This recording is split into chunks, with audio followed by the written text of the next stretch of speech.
Sabi ko, kasabay nun ang pagtupad ng pangarap ko maging Budapest. So, bituin ang Budapest kami. Yes. Parehas kami, ano kami, parang duo, ganyan. Ako si Chinita, siya si Morena. Palagi kami magkasama mag-perform. At eto ba? Siyempre, kasi sabi ko mga kanina, maganda si Adelina dito. So, may umiibig sa kanya.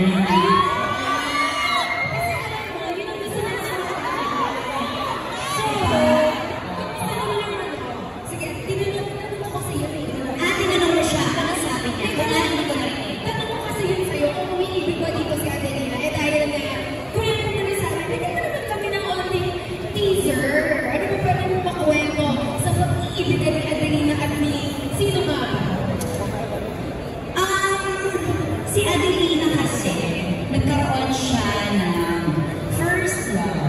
Yes. Okay. Sa isang Hapones.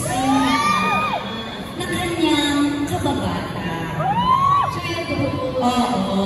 Tapos, kinailangan mag-aral ng lalaki yun sa ibang bansa. So, naiwan siya.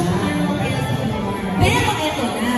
Again, sabi ko nga, maganda si Adelina nito. So, pag-uwi ni Hiroshi,